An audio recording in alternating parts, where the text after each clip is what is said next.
हाँ तो मेरे प्यारे छात्रों, आप सभी लोग का फिर से एक बार चरक अकेडमी में स्वागत है। तो हम लोग पढ़ रहे थे क्लास 11th का यानी 11 का फिजिक्स बल तथा न्यूटन के गति विषयक नियम में हम लोग बल के बारे में पढ़ चुके थे। तो आज हम लोग पढ़ेंगे संवेग। ठीक है, तो ध्यान से आप लोग कापी कलम निकाल कर नोट्स बनाया करिए और देखिए संवेग। जड़त्व हेडिंग डलवाए हैं तो जड़त्व में लिखवाएंगे नहीं, न्यूटन का पहिलका नियम में लिख लेना लो ना। न्यूटन का पहिलका नियम में बताओ क्या लिख लोगे? जब कोई वस्तु विराम अवस्था में है तो विराम अवस्था में ही रहना चाहती है, और जब कोई वस्तु गति की अवस्था में है तो गति की अवस्था में ही रहना चाहती है जब तक कि कोई उससे बाह्य बल न लगाया जाए। अब इसी पे जड़त्व में भी यही काम लिख लोगे। और जड़त्व का दो प्रकार का, एक तो विराम का जड़त्व और एक तो गति का जड़त्व। इस दोनों को भी अपने से लिखना है। विराम का जड़त्व में वस्तु विराम की अवस्था में रहेगी जब तक कि उस पर कोई बाह्य बल न लगाया जाए, और गति की अवस्था में, गति का जड़त्व में वस्तु किस में रहेगी? गति की अवस्था में, जब तक कि उस पर कोई बाह्य बल न लगाया जाए। तो जड़त्व अपने से, जड़त्व किसे कहते हैं और जड़त्व के प्रकार ये अपने से लिख लेना लो। ठीक है ना। चलो इसके बाद हेडिंग डाल लो ना संवेग। अगली हेडिंग डाल लो संवेग। ठीक है, मोमेंटम। अब थोड़ा इधर ध्यान से देखो, इधर देखो, लिखो छापो छुपो मत। जब पूरा खत्म हो जाएगा तो छापना लो। देखो इधर, इसे P से प्रदर्शित किया जाता है, इसे P से प्रदर्शित करते हैं। ठीक है, और P बराबर होता है mv। इधर ध्यान से देखो, यानी हम कह सकते हैं P संवेग है, यम द्रव्यमान हुआ और v उसका वेग हुआ। यानी किसी वस्तु का द्रव्यमान और उस वस्तु का वेग का गुणनफल को हम क्या कहते हैं? संवेग। किसी वस्तु का वेग और किसी वस्तु का द्रव्यमान और वेग के गुणनफल को संवेग कहते हैं। हो गया ना। अब देखो इधर संवेग की परिभाषा आराम से हो जाएगा। अब देखो इसका मात्रक देख लो, यहाँ पे मात्रक देख लो भैया। अब थोड़ा सा ध्यान से समझना, द्रव्यमान को हम किस में नापते हैं? किग्रा में। तो द्रव्यमान का मात्रक हो जाएगा कितना? किग्रा। वेग का मात्रक बताओ कितना? Metre by second. तो इसको लिखोगे मीटर बाई सेकेंड। और ये किस पद्धति में? यम के यस में। और फिर किग्रा को अगर ग्राम में नाप दें हम, तो किग्रा को ग्राम में भी नापते हैं, और मीटर को सेंटीमीटर में भी नापते हैं, समय को सेकंड के अलावा नहीं नापते हैं। ठीक है, अब ये बताओ किस में? CGS में। मात्रक हो गया। अब आ जाओगे बीमा। तो बीमा होगा भैया, हम लोग फार्मूला जान रहे हैं, बताओ कितना इसका? किग्रा मीटर बाई सेकेंड। मात्रक से ही क्या निकालेंगे? बीमा। अब ध्यान से देखो इधर, किग्रा को किससे दर्शाते हो? यम से। हो गया। मीटर को किससे दर्शाते हो? यल से। और सेकेंड बट्टा में है तो बट्टा में लिखेंगे समय को किससे? टी से। हो गया ना। इन सभी को ऊपर अगर ले जाओगे तो बताओ यम यल और टी पर हो जाएगा माइनस का 1। बीमा हो गई। अब बताओ संवेग की परिभाषा क्या लिखोगे?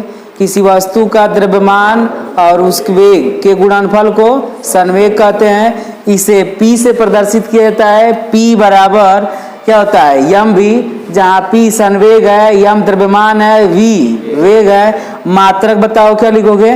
द्रव्यमान का मात्रक किग्रा, वेग का मात्रक सब लोग जान रहा है मीटर बाई सेकेंड। किसमें? यम के एस में। और फिर यहाँ पे आ जाओ ग्राम सेंटीमीटर सेकेंड। ठीक है, ये किस में होता है? CGS में, सेंटीमीटर ग्राम सेकेंड। और बीमा की बात आएगी तो बताओ किग्रा को किससे लिखते हैं? यम से। लंबाई किससे लिखते हैं? यल से। समय को किससे लिख सकते हैं? टी से। इसको ऊपर ले जाओगे तो क्या हो जाएगा? यम यल टी पे -1।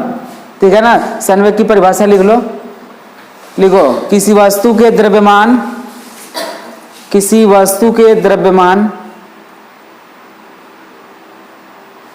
और वेग के गुणनफल को, और वेग के गुणनफल को संवेग कहते हैं। और ये पूरा नोट्स कर लो। अगली हेडिंग लगा लोगे ना, संवेग परिवर्तन की दर और बल में संबंध। संवेग परिवर्तन की दर और बल में संबंध। संवेग परिवर्तन की दर तथा बल में संबंध। ठीक है, हेडिंग लगा लिए सब। संवेग परिवर्तन की दर तथा बल में संबंध हो गया। चलो ध्यान से देखो इधर, देखो संवेग परिवर्तन की दर मतलब संवेग में परिवर्तन होगा और दर आ रहा है। तो जब संवेग परिवर्तन होगा दर आ रहा है तो बताओ दर कब लिखाता है? जब समय से होता है भाग, तब ना दर लिखाता है। अब देखो इधर बल में संबंध बताना है तो सब लोग जानता है न्यूटन नाना के दूसरका नियम से। यहाँ पर लिख लोगे ना न्यूटन नाना, तुम लोग नाना नूनी मत लिखना, लो न्यूटन के द्वितीय नियमानुसार, मतलब इनके दूसरका नियम के अनुसार। हो गया ना।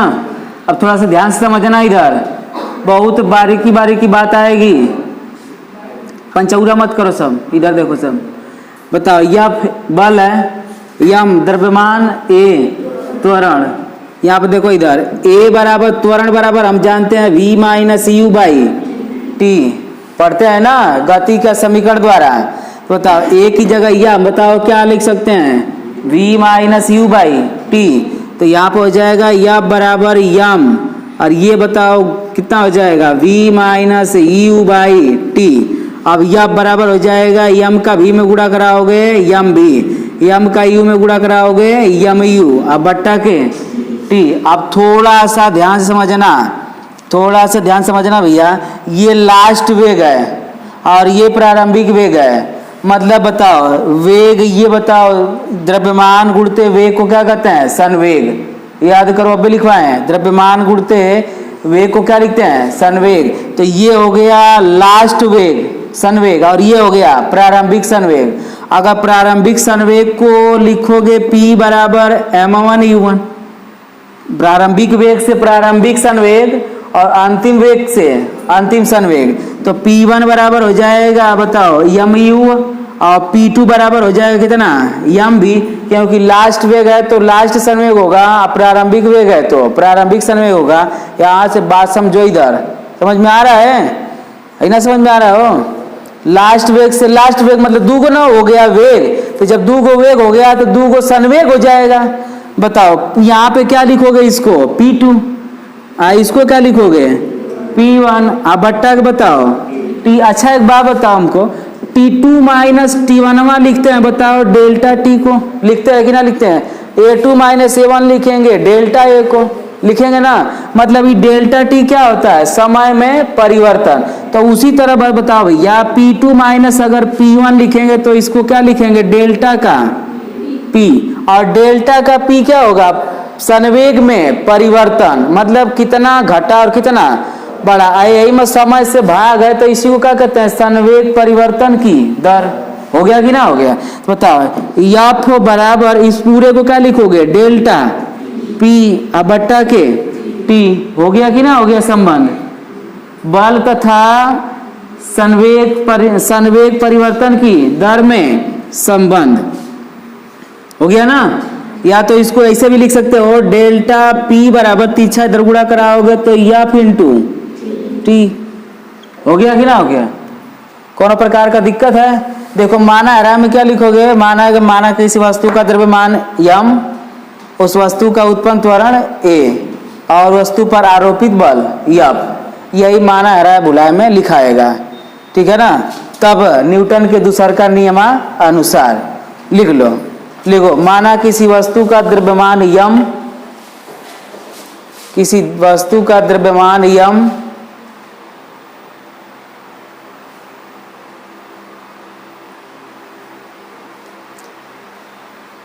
बल F के कारण वस्तु में उत्पन्न त्वरण स्मॉल a हो तो, बल F के कारण वस्तु में उत्पन्न त्वरण स्मॉल a हो तो, स्मॉल a हो तो न्यूटन नाना के दूसर का नियमानुसार। उतार लो सब। अगला हेडिंग लगा लेना लो भैया, हेडिंग हमें ना लगाना है। अगले आड़ी लगाने ना लो। संवेग गतिज ऊर्जा तथा संवेग में संबंध। ज्यादा भैया, गतिज ऊर्जा तथा संवेग में संबंध। फिजिक्स पढ़ने का मतलब क्या होगा जब तक तो पूरा ना पढ़ डालो। देखो इधर संवेग, अरे गतिज ऊर्जा तथा संवेग में संबंध सब लोग जानता है। अब इसको लिखवाने की माना आ रहा है, भुलाने की जरूरत नहीं है। सब लोग जानता है काइनेटिक एनर्जी गतिज ऊर्जा बराबर हाफ mv का स्क्वायर। अरे बाप रे, ये तो होला कभी का भुला रही है, ये ना होला। अब बताओ k बराबर 1/2 यम, जेकर कपड़ा पे दू उसको 2 बार लिख सकते हैं ना, तो भी उड़ते भी ना लिख सकते हो। अब एक बात बताओ, p बराबर हम क्या पढ़ लिया है mv। बताओ यहाँ पे देखा k बराबर 1/2 mv को क्या लिखबा p।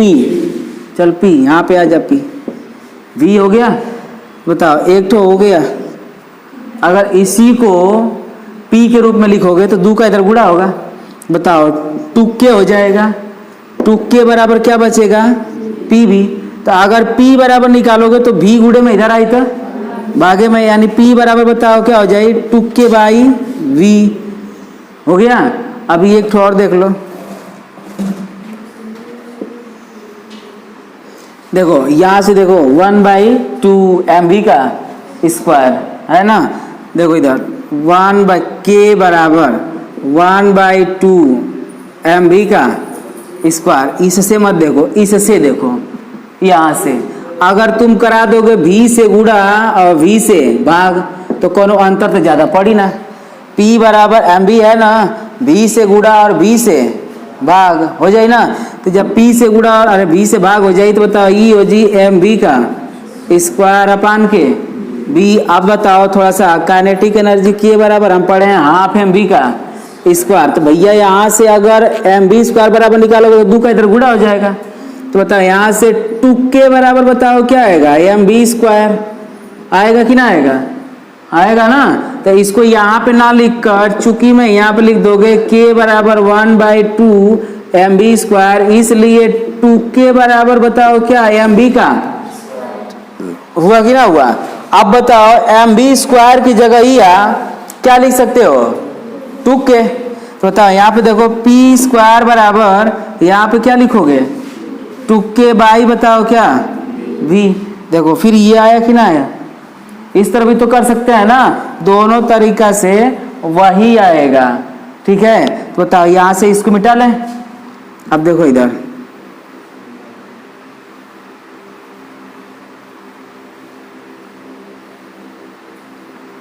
p बराबर mv है, k बराबर हम लोग जान रहे हैं क्या mv का स्क्वायर। तो अगर 2 से गुणा कराओगे तो ये 2k हो जाएगा mv का स्क्वायर। तो अगर v स्क्वायर का मान निकालोगे तो v स्क्वायर बराबर बताओ क्या होगा 2k/m होगा ना।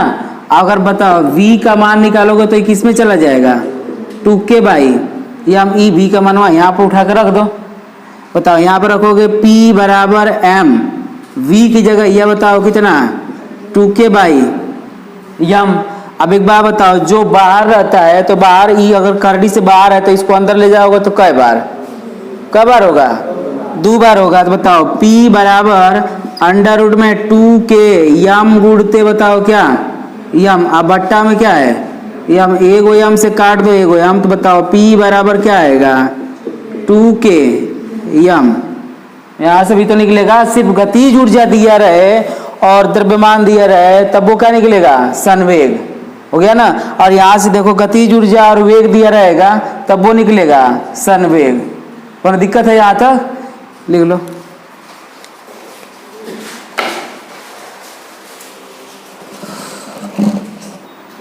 इधर थोड़ा सा देखना लो। अब निकलेगा ना संवेग संरक्षण का सिद्धांत।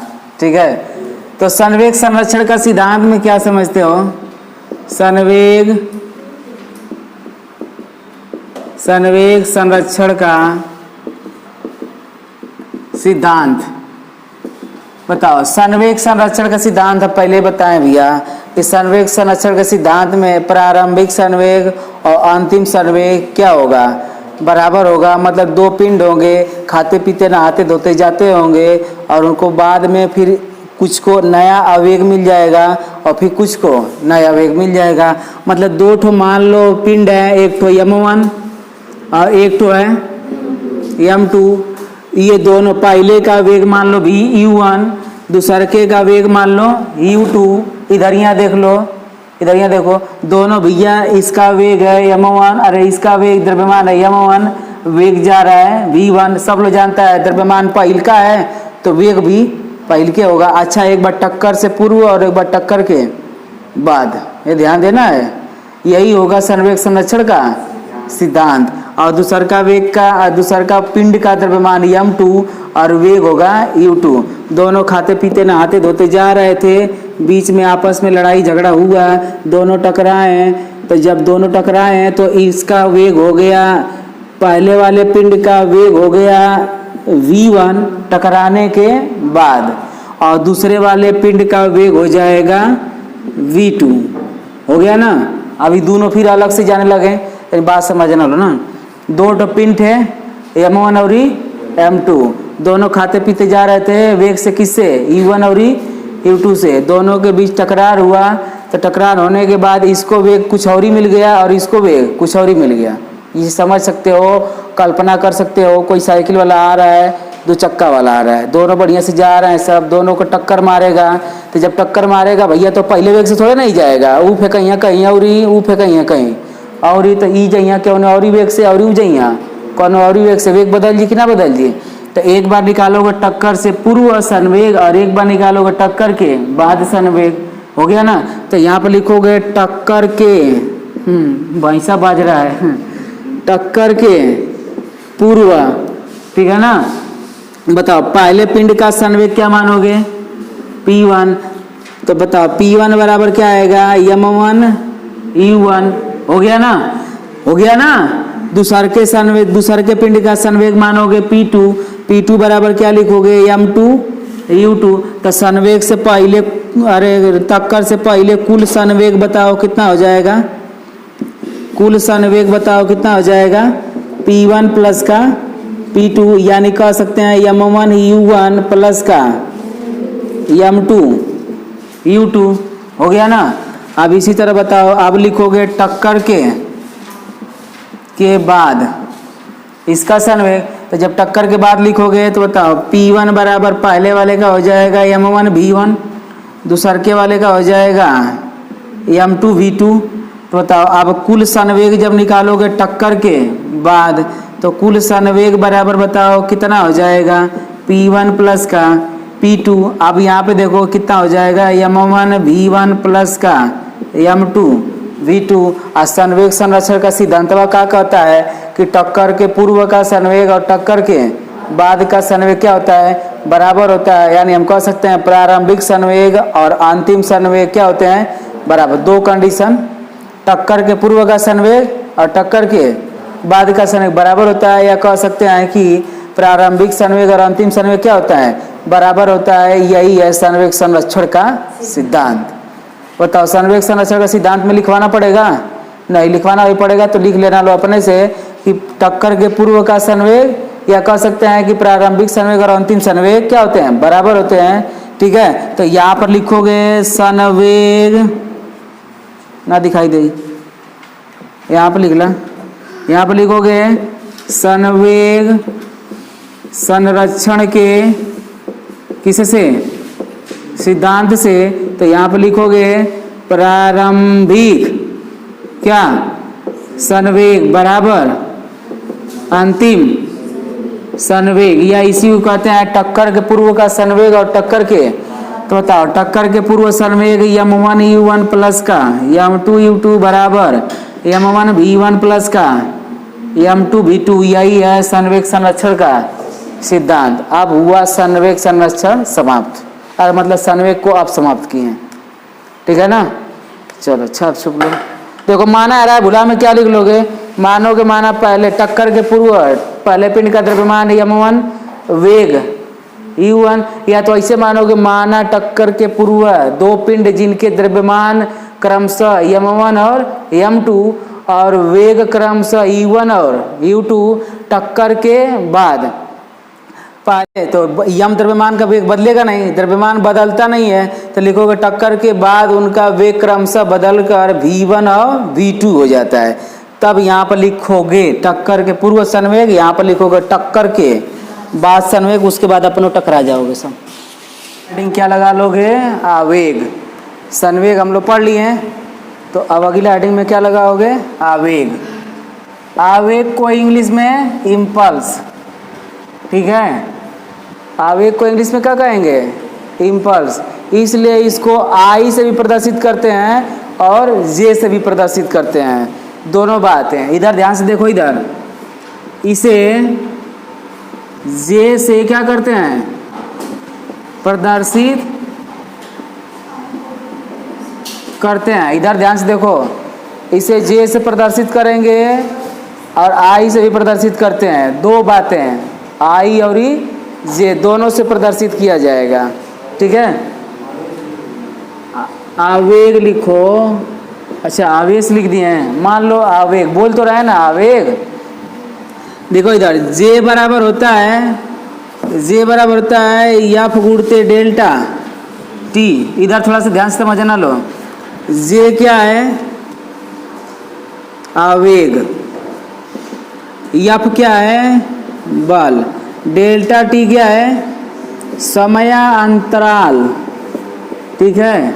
यानी किसी वस्तु पर आरोपित बल और समयांतराल के गुणनफल को हम क्या कहते हैं? आवेग कहते हैं। परिभाषा बोलना है तो क्या बोलोगे? किसी वस्तु पर आरोपित बल और समयांतराल के गुणनफल को आवेग कहते हैं। हो गया ना।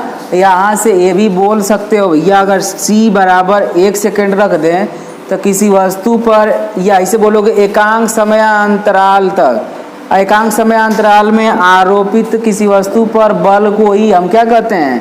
आवेग कहते हैं। दो परिभाषा हो गई ना। बताओ, आप थोड़ा सा ध्यान समझना, ये दोनों हिंदी में हो गया। अब इसकी क्या लिखेंगे? मात्रक। तो बताओ यहाँ पे लिखेंगे क्या? मात्रक। मात्रक लिखने का तरीका यहाँ से दो ठो लाइन, ठीक है ना। अब देखो इधर इसको बताओ क्या लिखोगे? बल का मात्रक न्यूटन, न्यूटन को हम यहाँ से लिख ले रहे हैं, और समय को बताओ किससे? सेकंड, यानी न्यूटन प्रति किसका मात्रक?